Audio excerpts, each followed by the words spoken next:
Assalamualaikum warahmatullahi wabarakatuh. Saya Vera Tania, saya dari Prodi Pendidikan Fisika dan saya mahasiswi dari STKIP Singkawang.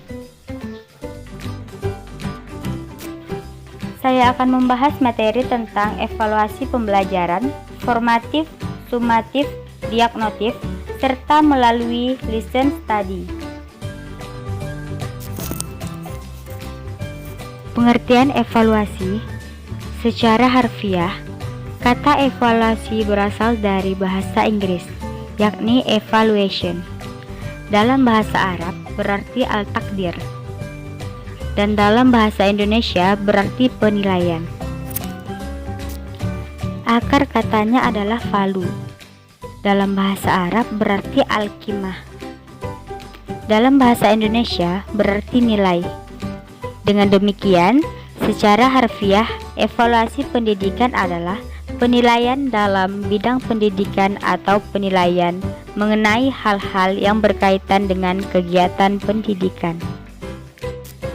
Evaluasi pembelajaran terbagi menjadi 3. Yang pertama adalah evaluasi formatif. Maksud dari evaluasi formatif adalah evaluasi yang dilaksanakan di tengah-tengah atau pada saat berlangsungnya proses pembelajaran,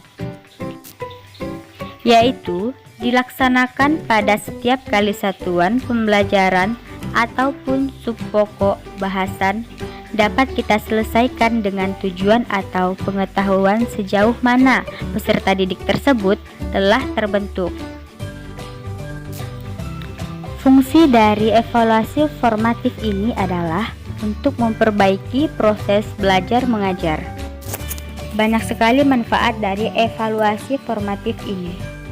Salah satunya yaitu untuk perbaikan belajar siswa dan sebagai diagnosa kekurangan dan kelebihan siswa.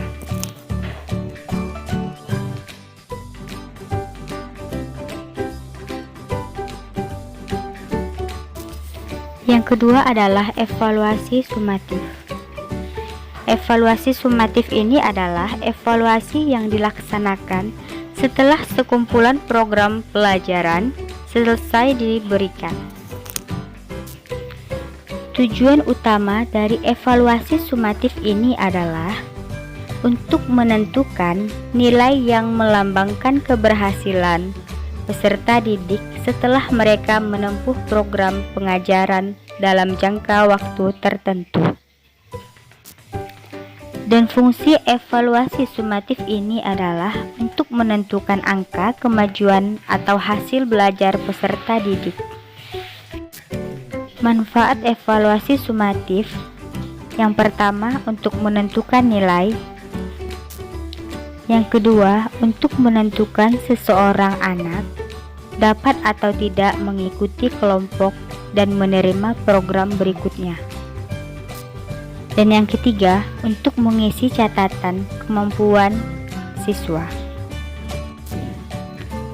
Karena evaluasi sumatif ini merupakan untuk menilai hasil jangka panjang, maka aspek tingkah laku yang dinilai harus meliputi segi kognitif atau pengetahuan, psikomotor keterampilan, dan efektif atau sikap dan nilai.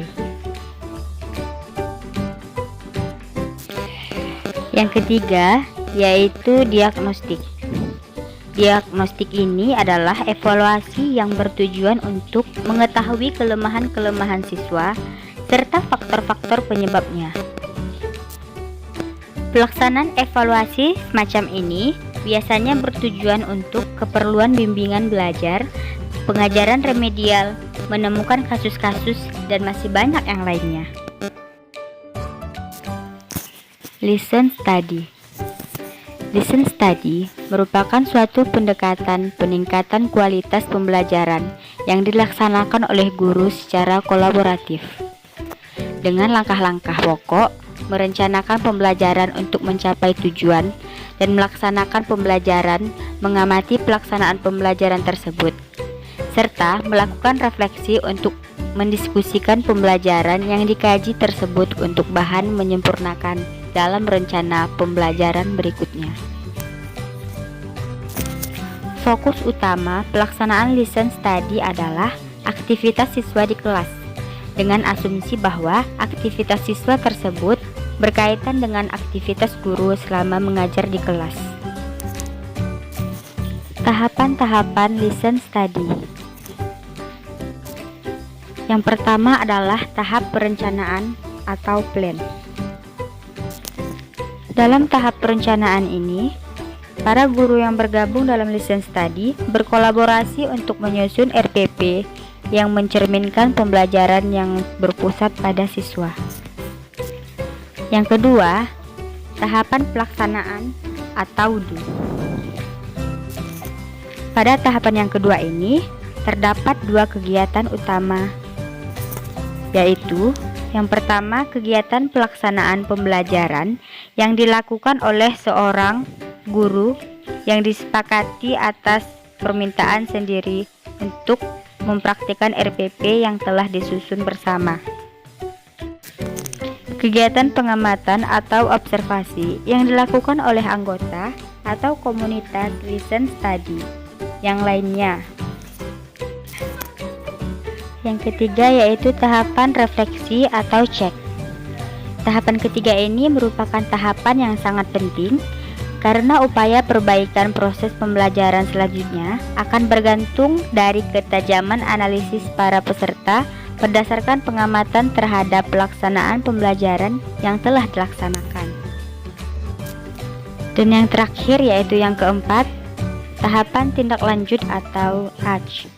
Dari hasil refleksi ini dapat diperoleh sejumlah pengetahuan baru atau keputusan-keputusan penting guna perbaikan dan peningkatan proses pembelajaran baik pada tataran individual maupun manajerial. Terima kasih untuk teman-teman yang telah menonton video ini. Semoga bermanfaat untuk kita semua. Wassalamualaikum warahmatullahi wabarakatuh.